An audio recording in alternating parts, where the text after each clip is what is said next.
Good morning, everyone. This is Facts with Mihaela. Acts in Facts. I am an acting teacher, and my interpretation of the Karen Reed retrial is based on my acting perspective. I gotta turn off the air conditioner.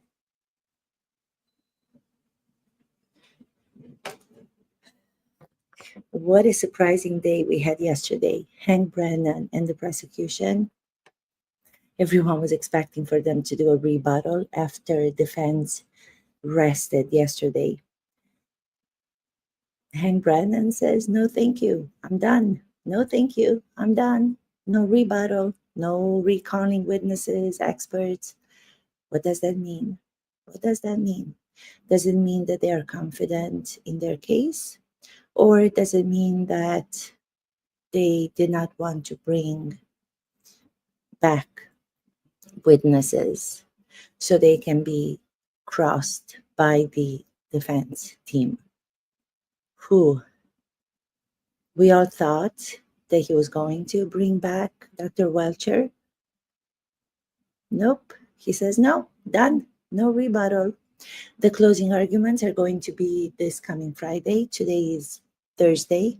There's going to be a few hours today between the judge and the defense and the prosecutor. I think, what is it called? I don't know what the legal name is, but they're going to be called and they're going to be discussing what she will ultimately address the jurors with the directions before the case is going to be in their hands. This is it. What are we going to do after? What are we going to watch? What am I going to watch? I've been watching this. I'm on vacation from school. This is my summer vacation. So Karen Reed retrial was something that I was looking forward to. The same time that I'm trying to grow my channel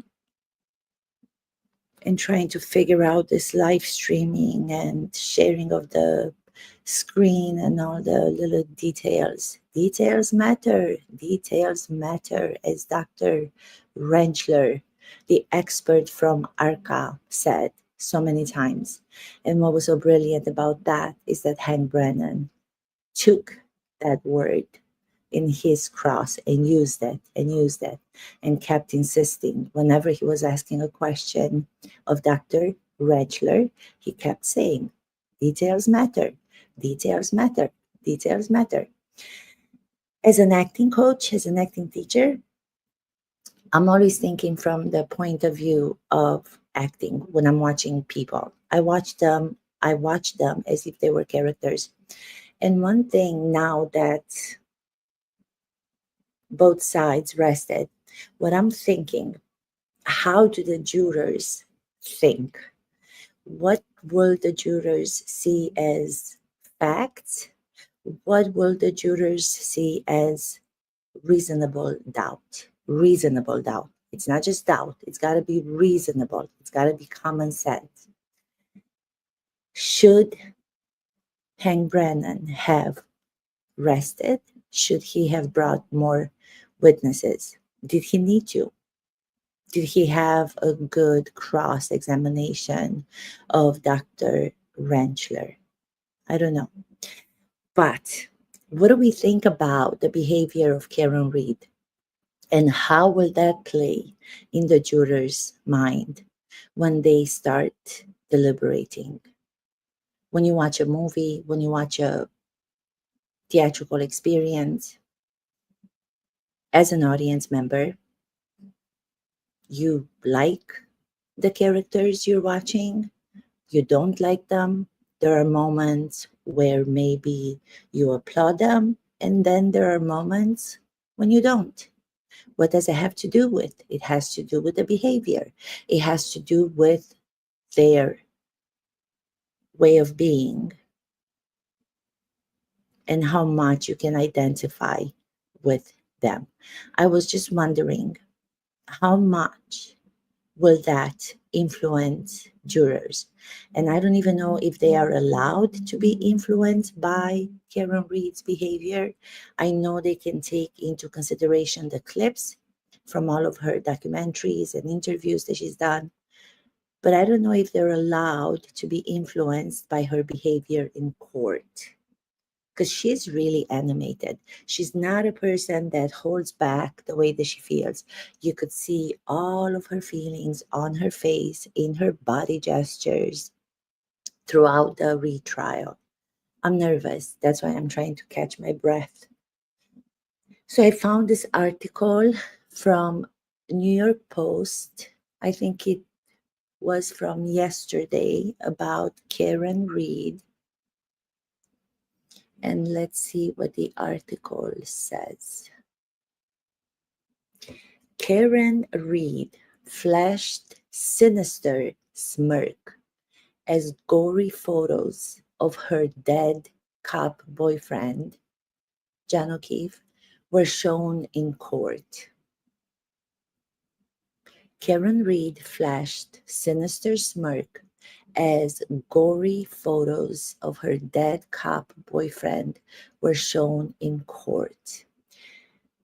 As I was sitting and watching her throughout the whole retrial, I do not think that I remember a moment where Karen Reed showed any kind of emotion when looking at any of these pictures of her husband, John O'Keefe. Because if you remember, when she went that morning of the event and discovered his body in the snow, some of the first responders, I believe, testified that she even called John O'Keefe husband. That says a lot. They were not married. She called him husband. What does this say about the psychology of Karen Reed? If you were a character that I was trying to interpret or I was trying to play or work with my acting students on, that would probably say to me that she wanted the relationship to get to the point of marriage. At the same time, I call my boyfriend my husband, but I don't want to get married. But I feel that at my age, if I say my boyfriend, it's kind of bizarre, kind of strange. So, what was her psychology behind that? What were those messages of Karen Reed that she left on John O'Keefe's voicemail the morning after she left him, after she dropped him off in front of Brian Albert's house? The ones, we heard in court where she's screaming, she's calling him a pervert. I never understood that word. That word is also very significant to me, because when you have a feud in a relationship with your boyfriend, with your husband, you would not use the word pervert. Pervert to me means something completely different. It doesn't have to do with thoughts of you thinking that he might be cheating on you. It doesn't have to do with you not liking him. It doesn't have anything to do with your relationship. Pervert to me is something sleazy. Pervert to me is something so much more than what words someone would use when fighting in a relationship as boyfriend and girlfriend.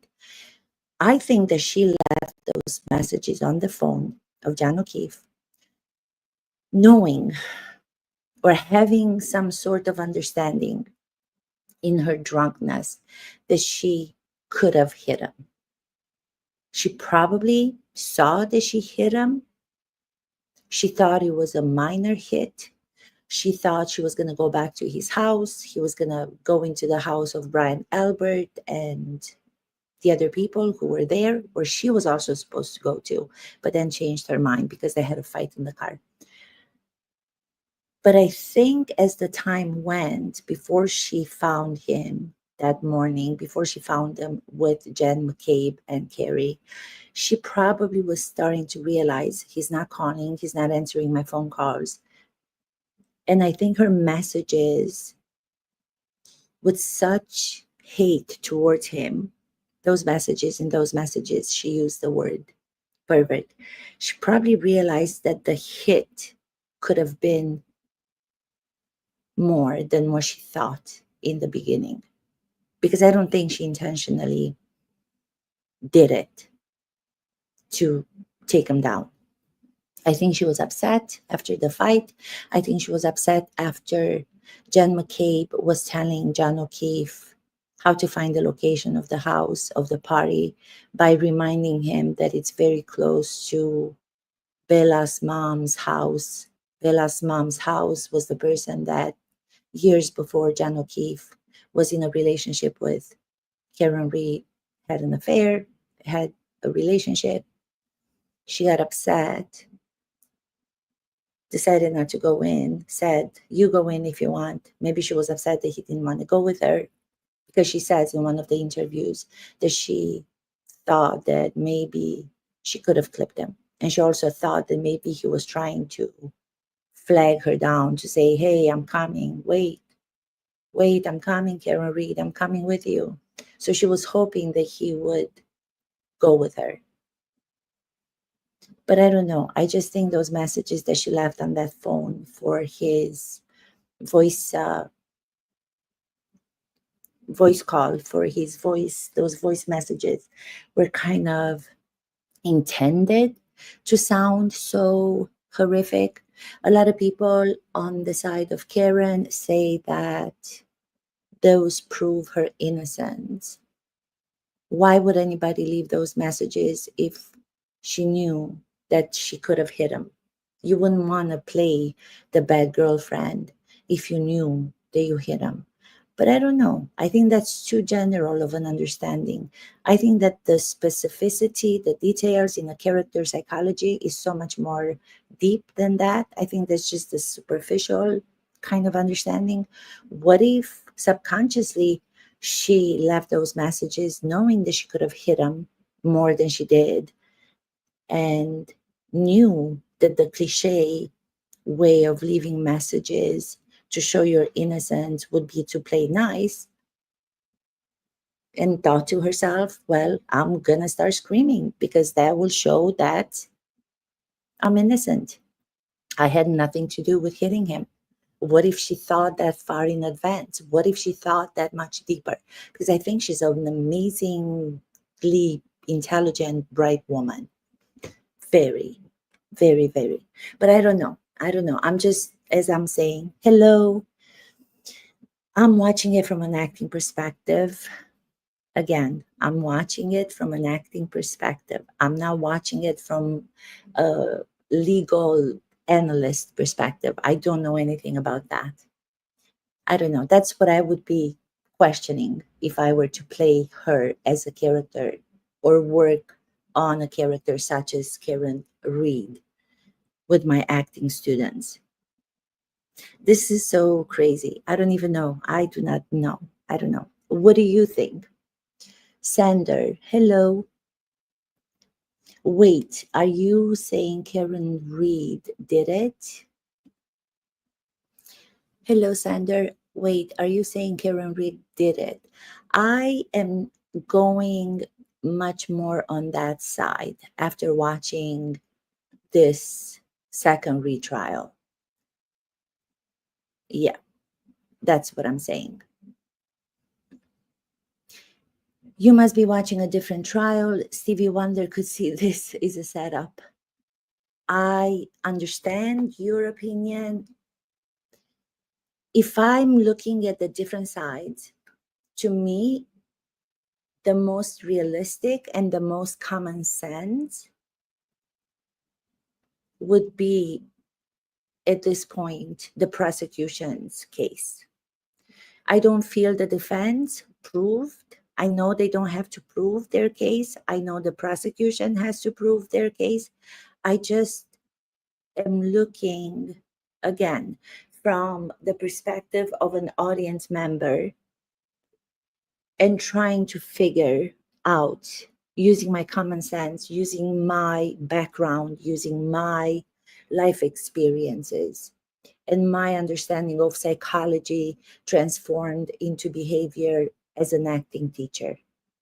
That's how I'm seeing it. I see the common sense pending to the prosecution much more than the defense.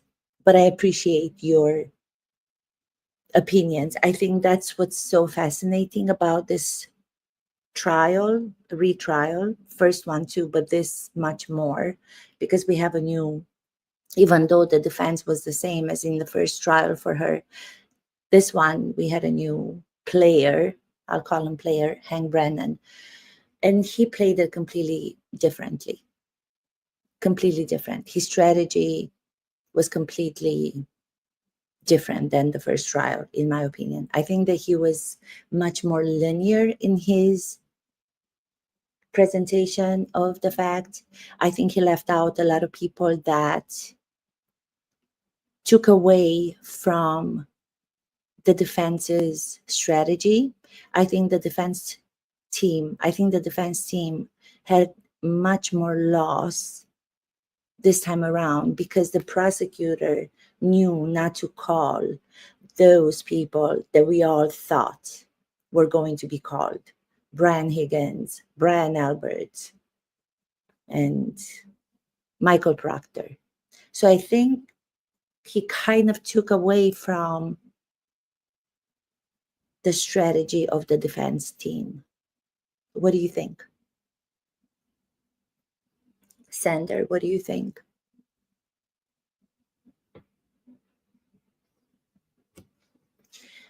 What was I saying in the beginning of this live? I was saying that I saw this article in the New York Post yesterday, and they talk about the behavior of Karen Reed in court. And my question is, do you think her behavior, good or bad, whatever you think it is, I know she's fighting for her life, and I would not want my worst enemy to be in that situation. That is horrific. So of course she's going to be hands-on. Of course she's going to be controlling, and I think she probably knows the case as much, if not more, than all of her lawyers together. She's right on it. You can see with everything. She knew every detail. When the lawyers were asking questions about trying to answer the judge's question, she would have the answer right there and she would just pass it along to Alessia. I remember the last one. I know this is a horrible situation for anybody to be in, but at the same time, do we not want justice for Officer John O'Keefe, his family, and his loved ones? And ultimately, it doesn't matter what we think. We're just speculating. We're watching as spectators. We're outside of it. Ultimately, the jurors will be the ones to decide. And it's just curious to watch these trials nowadays, how they're turning into shows. They're becoming shows due to the fact that they're televised, due to the fact that they're being streamed. So that's how I got so interested in it. And that's how coming at those. That's where I'm coming to those from. So please let me know.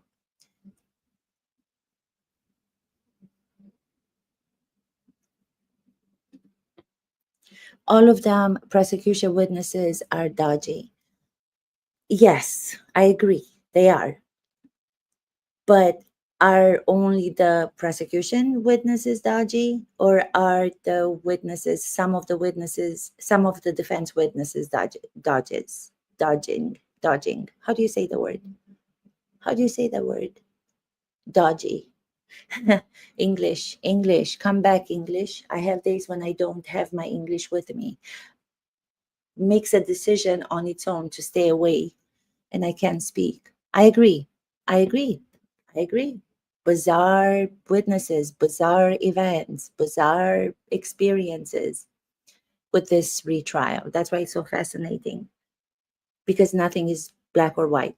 Everything is in between, the gray in between, which is the most difficult to figure out in life and in acting. Where are you from? I am from Romania, Transylvania, to be more specific. Where are you from, if I may ask? Romania, a small country, not that small, small in Eastern Europe. I wanted to read this article that I was talking about, and I wanted to see what anybody thought about how much her behavior in court we think matters to the jurors. Are they even allowed to take that into consideration? What would be the directions of the judge this time to the jurors? I hope she doesn't make the same mistake that she made in the first trial when she wasn't clear about how they should approach the deliberation and what could they find her guilty or not guilty on. They were very New Zealand, amazing. Wow, that's so amazing. How so many people from all over the world are just communicating like we are right now. I never knew you before this, and now I'm trying to do this live, and I'm doing it so badly because I don't know how to use the technology. My brain doesn't work in that field. Hello, New Zealand. That's amazing. You're funny. Yes. Vlad Tepes, the impaler from Romania, exactly. Transylvania, that's where I'm from. Don't tell anybody because they're going to call me those kinds of names. People have called me a spy. Yeah. And an idiot and so many other names. So now they're going to have the new Vlad the Impaler to associate me with. But I'm going to read this article and I want you to tell me what you think about it. So Karen Reed flashed sinister smirk. Sinister. They use the word sinister. Sinister is, I think words are so important and they have so much significance. Sinister is already, New York Post is kind of not agreeing with her behavior in my interpretation. Karen Reed flashed sinister smirk as gory photos of her dead cop boyfriend were shown in court. Yeah. You could say she has gone over the grief that she felt because this happened how many years ago? 3 years ago, 2022. But at the same time, when you're seeing, if I'm watching, again, going back to the acting perspective, if I'm watching, if I'm trying to work on a character and I have to get to an emotional event in the life of the character, the tools that we use to be able to arouse those emotions are pictures from our personal life, images. If we're not allowed to use pictures which are factual and concrete, then we can go back into our life and recreate in our mind some of the events that produce those emotions that the character needs. So if I'm looking at pictures of the people in my life who have long gone, like my grandmother and my grandfather, emotions will rise up, even though they passed on many, many years ago. So when she said in one of her interviews, or when she was being asked as she was walking outside the court about her being emotional, and she said, well, it's been longer since John O'Keefe died than the time that I was with him. So she's kind of justifying why she has left those emotions behind because the time has passed and the relationship with him was shorter than how long it's been since the event happened. But I go back to what I said. For me, my grandparents passed on many years ago. If I see pictures of them, just from natural passing, illness, and old age, I still have emotions rise up that will surprise me. Some of them, depending on the time of when I'm looking at those photos of them, some of them will remind me of the time that I was enjoying myself with them as a little girl. Others will take me back to the period when they got sick and me taking care of them, those are going to produce different emotions. The different times that I go back to will produce different emotions. And then I will choose, if I were to play a character, what emotions are relevant for the character that I'm playing. That's one of the tools that we use in acting. It's called emotional recall.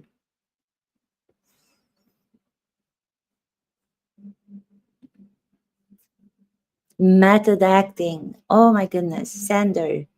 Yes, method acting. I'm a member of the Actor Studio, which is where method acting began in New York about 75 years ago with Strasberg, Ilya Kazan, Marlon Brando. Even though he doesn't want to be associated, he didn't want to be associated with the Actor Studio, but he was part of it. Yes, method acting, exactly. Bravo.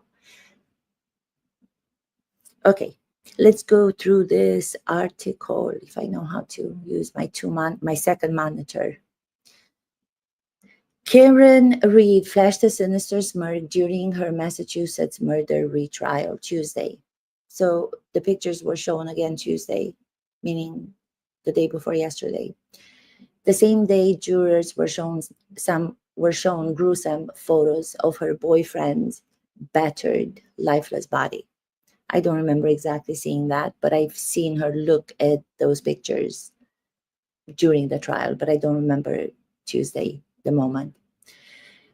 Reed grinned manically as graphic images of John O'Keefe's bruised and bloodied body were revealed to the jury as an expert witness testified that the blunt force trauma that killed the Boston cop wasn't consistent with being struck by the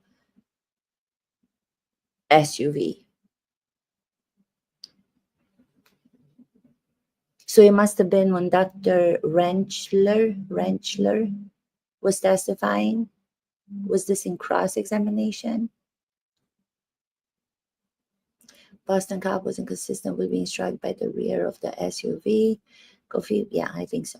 Dr. Elizabeth Laposata, I'm paraphrasing. Dr. Elizabeth Laposata, a forensic pathologist for Reed's defense, said O'Keefe, oh, that's when, said O'Keefe's body bore no evidence of being hit by a car and challenged the medical examiner's ruling that hypothermia played a role in the 46-year-old death. Who are the jurors going to believe from these experts? How do you choose? How do you choose as a normal human being who gets to be on the jury? How do you choose? Is this the expert that I'm going to believe, or is this the expert that I'm going to believe? I think you have to base it on your common sense, on your life, and how much you know about it. I think we're all trained by life and we're all players on this great stage, the world's greatest stage.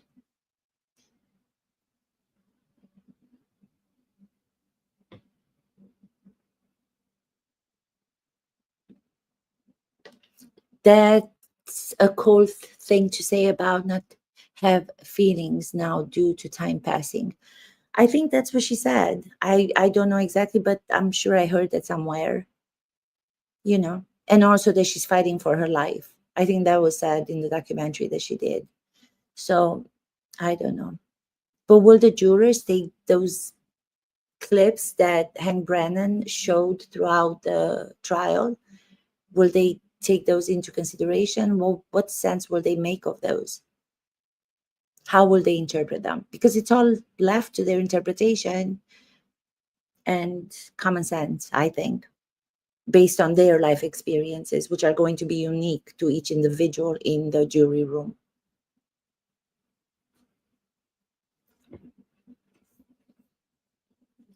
What did you think of Dr. Laposata? Laposata. What did you think of her? I felt that she was trying so hard to please the defense. This is what I felt about her and Dr. Rentschler, the last witness yesterday.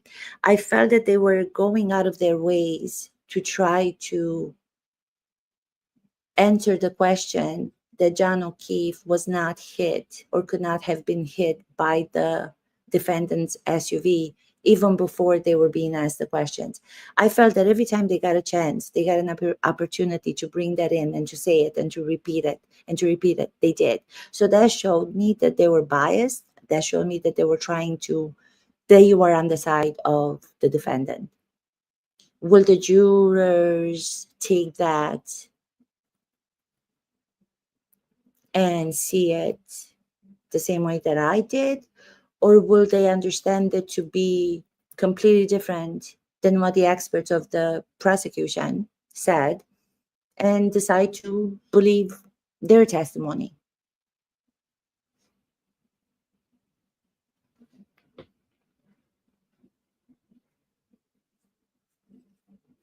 Yeah. I guess their biases are going to play a big part regardless of what somebody says to the jury. I guess their biases are going to play a big part regardless of what somebody says to the jury. Yeah, I think so too. Because this is, one of the things by your comment. Thank you so much. You just reminded me, we talk a lot about enacting about don't judge your character. The worst thing that you can do about your character that you are going to play or you are going to work on as an acting teacher, which is what I do. I don't act anymore. I used to when I was in Romania. Don't judge the character. So you can allow yourself to have an open mind to interpret it with all the nuances and all the different dynamics and different colorations that it has. Because if you judge it from the beginning, you're going to go and play it in one way or maybe two ways. And that's not enough for a character. The character that we're playing as actors demands to be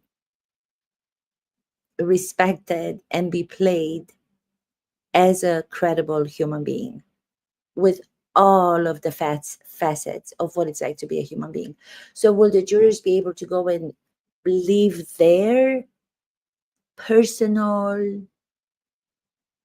biases outside the court, outside the jury room, and deliberate on just the evidence that was presented to them by both sides? Such a huge responsibility. Huge, huge.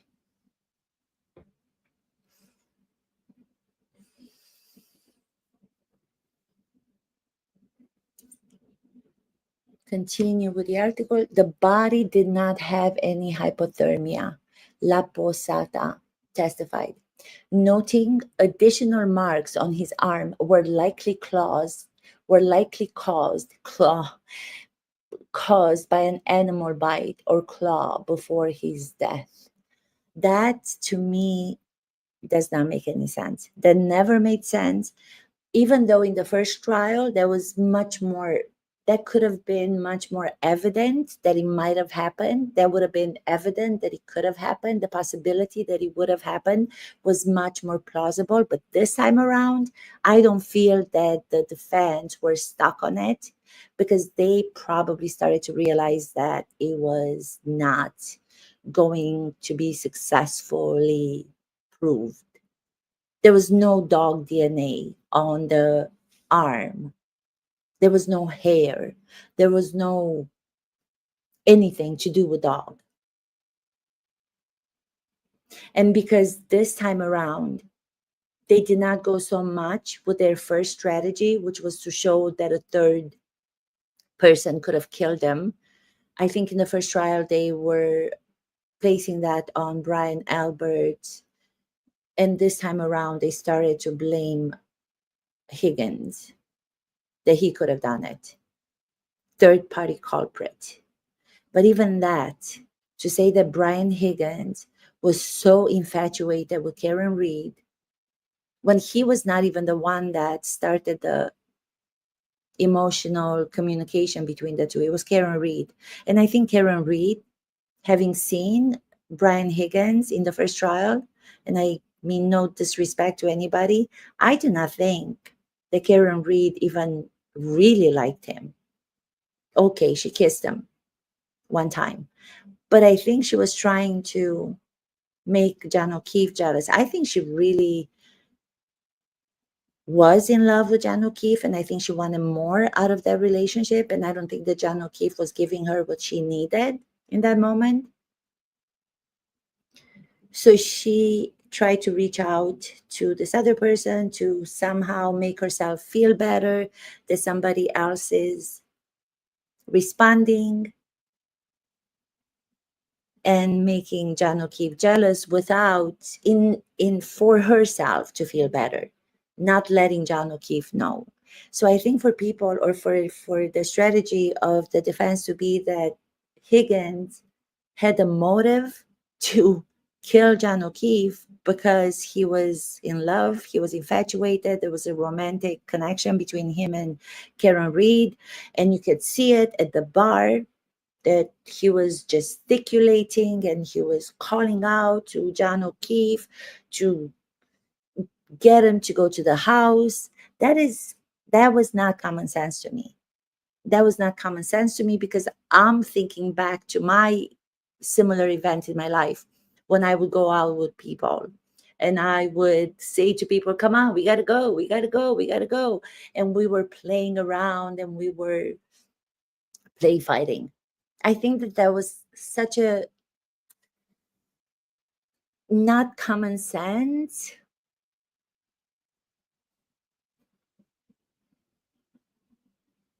That was not common sense to me. That was so much less than what the defense were trying to make it seem. When you're trying so hard as an actor with something that is not as significant, which I don't think, which to me it is insignificant, you're trying too hard as an actor on stage.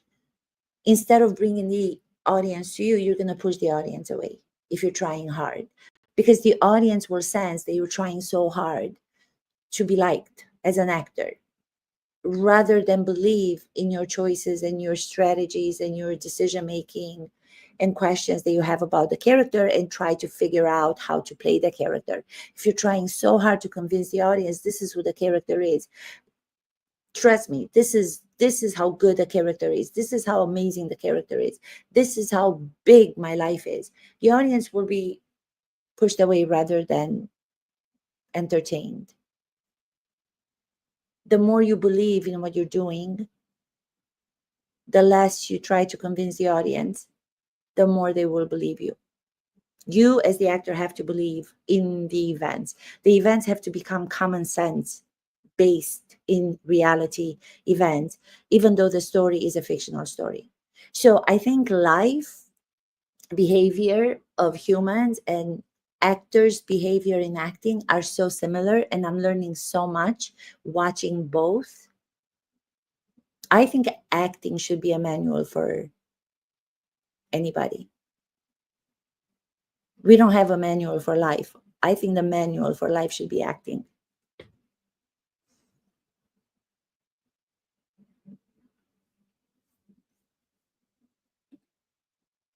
If you have to pick guilty or not guilty, what do you think the jury will say? What do you think? Would you know at this point before the closing arguments on Friday?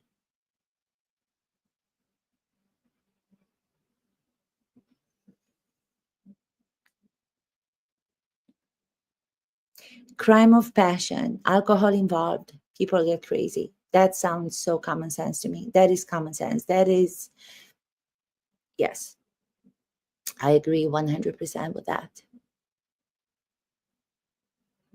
How many of the jurors see it the same way?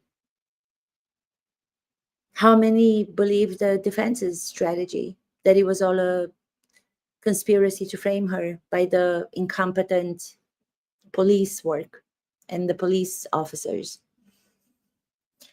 Even though they haven't proved that he went into the house, Alan Jackson, if you remember, in his opening statement, promised the jurors that he will prove without any reasonable doubt that Officer John O'Keefe went into the house and something happened in that house. At first, they said it was in the foyer of the house, then it was in the basement. In this retrial, it was in the garage. So, that again, if you do not have a confident point of view to what happened from the beginning and you're adjusting it as you go along, is that something that will be more believed because it's humane to not have all the evidence at one time? And of course, you have to adjust as we have to adjust in life to the events as they're coming to us. How will the jurors see that? And I think the worst thing for this second trial for Karen Reed is that she gave all those interviews and she did the documentary, A Body in the Snow. All of those interviews that Hank Brennan was able to get in court to present to the jurors, I think those are very, very bad because she does not look and she does not sound and she does not behave in those interviews, in my opinion, as a likable person. She doesn't at all. Will the jurors not care? Will they say, well, she's fighting for her life. She's a fighter. She's showing no emotions. Why would she want to show empathy towards the family of John O'Keefe? Maybe that's what they want. Maybe they want a strong person, a strong human being, as she is presenting herself. Her public persona is that. That's what she's presenting. She's presenting this well put together, kept. She's a beautiful woman, hair done, clothing expensive, suits, strength, power, fighting for my life. Will they take that into consideration and say, we don't need her to cry, we don't need her to have any kind of empathy, we don't need her to have an emotional weak point? Who would you believe if you watched her, if she were a character? Who would you, which, what would you think of that character? I would not be able to stay with that character for a long time because I would get bored. Okay, I would appreciate that in the beginning, the strength and everything else, but after a while, I want to see some humanity. I want to see some flaws. I want to see some weaknesses because we all have them. So if I see a character being portrayed with just the strength and all the good parts and all the beauty and the facade, I'm not going to relate to that character because I'm not only that. I can look like that, but I can also look like this. So I wouldn't be able to relate.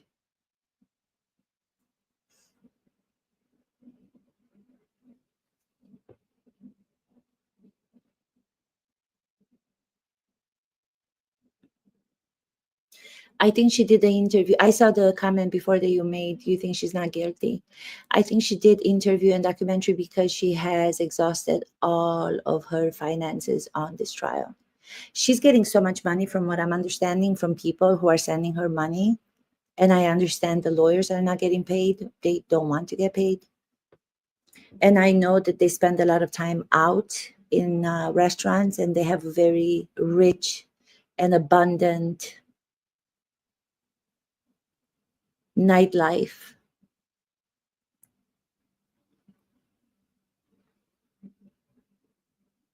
So I don't think that's why she did the documentary. I think she did the documentary and the interviews because she loves the camera. I think she loves the spotlight. I think more so it's evident in the first trial when you see her walking around. I watch, and if I were to take out the location of where she was, if you can just imagine the location to be a green screen and we remove the location and we would place another location on that, she looks like she's on the red carpet more than as if she's going into the court and coming back from the court. That's what it seems to me. And who doesn't like the limelight? We all do. I said it in one of my prior episodes. We live mundane, banal lives. I do. I shouldn't say we. I'm not speaking for anybody else, but I think we all are wanting to be part of something. We all want to be part of, the Free Karen Reed supporters. I understand their passion for this, for her. We all want to belong. We want to be part of something bigger than just our little lives, our individual lives. And you get taken away by the wave, especially the wave on her side is a pretty exciting one. You have Ellen Jackson from Hollywood. Who doesn't want to be associated with Hollywood? I name drop people. I drop people's names that I went to school with. I mention the Actor Studio because I'm proud of it, because it's a prestigious place. I want people to know that I belong to the Actor Studio. Why would I say that? It doesn't change my life, but it makes me feel better about myself, So, of course, you want to be part of that entourage of Karen Reeds. It's exciting. The prosecution entourage is not as exciting to me. It's more realistic. It's more mundane. It's more banal. And Brennan,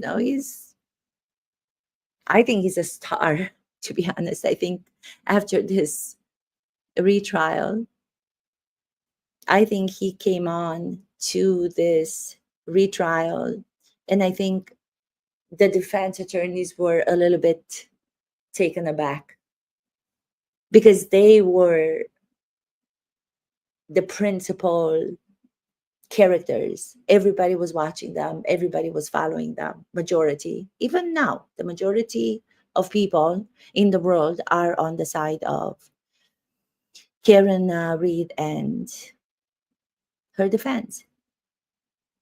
The minority are with the Commonwealth.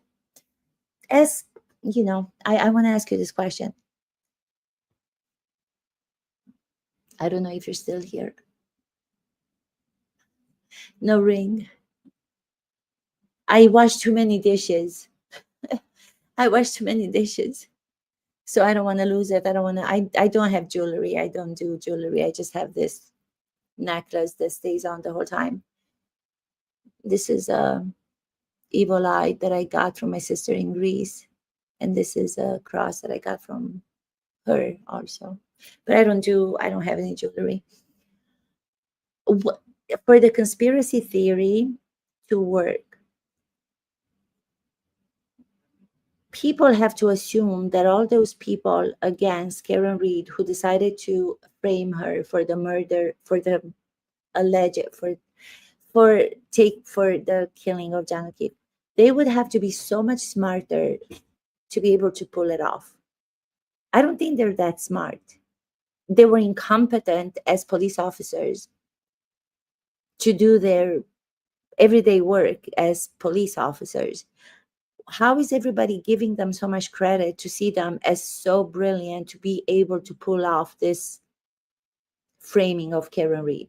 That's what I don't get. You would have to be such a psychotic, brilliant mind to not be found after so many years. So many people conspired against her, and after so many years, nobody came out to say, listen, I was part of this horrible thing. This is what happened between. There's nobody who came out to tell on them, but they pulled off this framing with 1,000% perfection. You can't even do that in movies that are fictional. They're going to be caught by the end of it. And in real life, first you say they're incompetent, which they were in their policing, but then they're brilliant in framing Karen Reed. That again is not common sense to me. I don't see them as brilliant as that to be able to pull that off.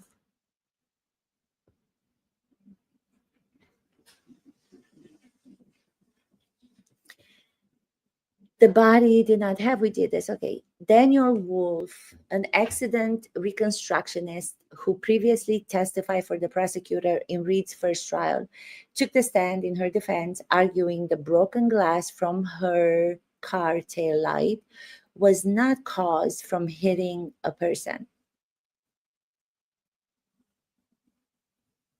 That, in my opinion, the reconstruction of how the crash could have happened by the defense's witness, Wolf,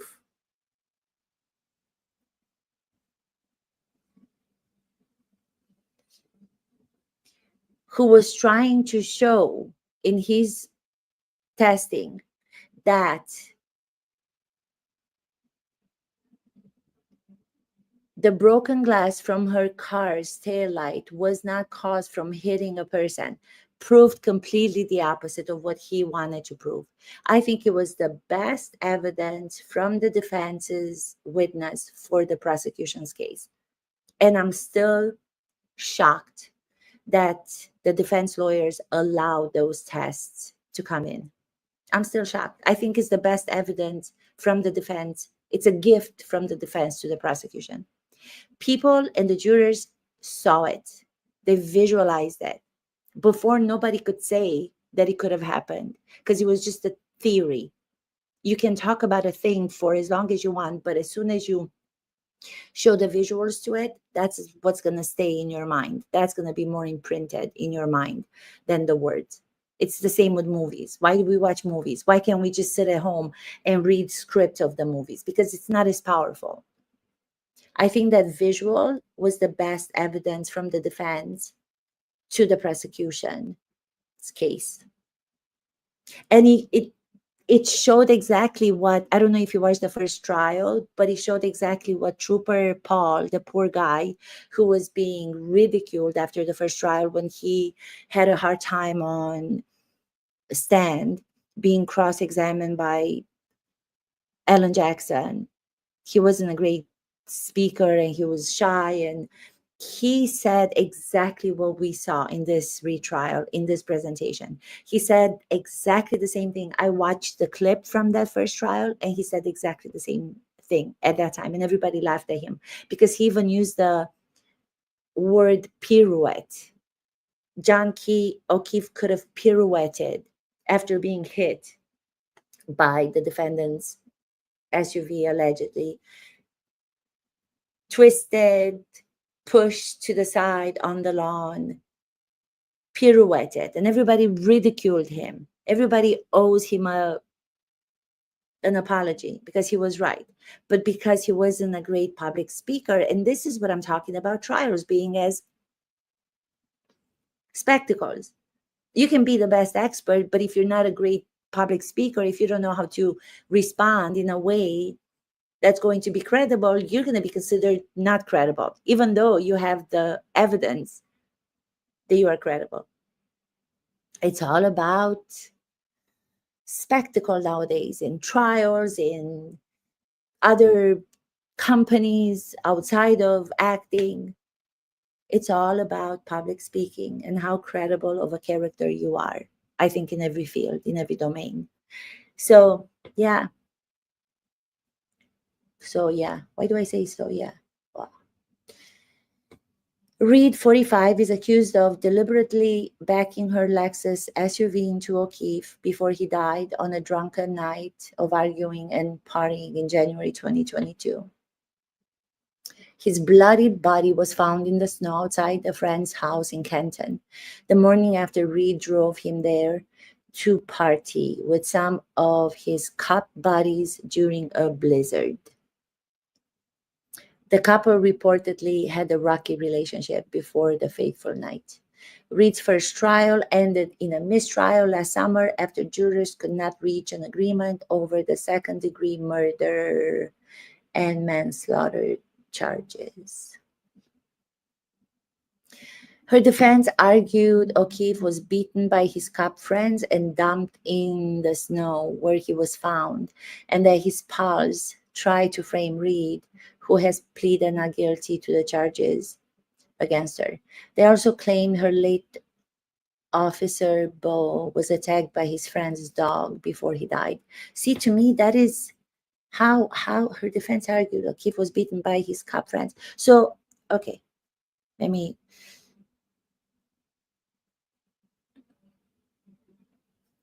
So you're telling me that the friends in the house, the ones that were trying to get him to go over to the house, one of them being Brian Higgins, seduced him to go to the house. They played around when he got in. Accidentally, he fell on his back, because I think even the defense is saying the same thing as the prosecution, that he hit his back when he went backwards. Hit his back. And instead of them saying, oh my God, what the heck just happened? This is horrible. Let's call 911. We're all drunk. We're first responders. We got to do something. They said, oh my goodness, what are we going to do? He's still breathing. Is he dead? We don't know if he's dead. Let's grab him and drag his body outside, leave it in the front of our house, Brian Albert's house, put him in the cold and hope that he dies. Or if he's dead, let's just take him out dead and leave him there. And pray for the rest of the night that his girlfriend, Karen Reed, is going to come back and look for him so we can then conspire to frame her. That's more believable than the common sense of everybody was drunk. Karen Reed and John O'Keefe had a huge fight. She decided not to go into the house because one of the motives, on top of the one that I said, she got upset that John McCabe mentioned the house of his ex-girlfriend Bella's mom. But another reason could have been she knew that Brian Higgins was there. She didn't want to feel uncomfortable with now Brian Higgins, whom she had shared a kiss and exchanged these romantic messages on the phone with. And she decides to go home. But how did they, the friends who decided to conspire against her and frame her, know that she was going to come back looking for him? That makes no sense. And all of these people were like, yeah, I got your back. Let's do that. I got your back. I got your back. We're not going to tell anybody that we just let him outside and hopefully he dies if he's not dead.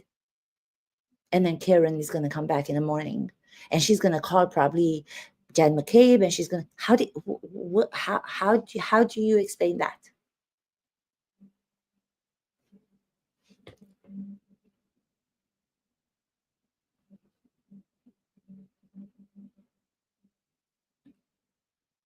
Do you think the judge has been fair? I think the judge has been safe with both sides.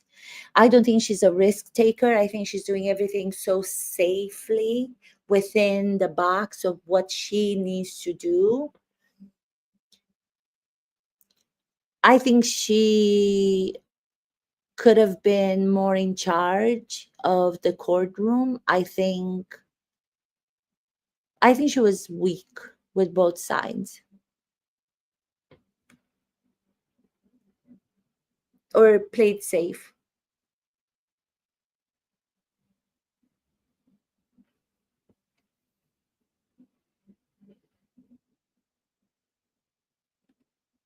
The court of public opinion. Yes. This is crazy. We'll see what happens. I think today they're meeting. The jurors are having the day off since there's no rebuttal from Hank Brennan. And I think defense has rested. Somebody, one of the lawyers on some of the channels that I was watching said they're resting because they're still trying to, the defense, Alan Jackson, is still trying to get some presentation in for his closing argument that Hank Brennan doesn't want in or something like that. So the jurors are not in today, and then tomorrow the closing argument is going to happen. So I think that's going to, even though you're not supposed to take that into consideration, are you, as the juror? I don't know that. I don't know. I have to figure that out. I'm loving this because I'm learning so much. It's amazing. I thank you so much, Sandor. Do you pronounce it Sandor or Sandor?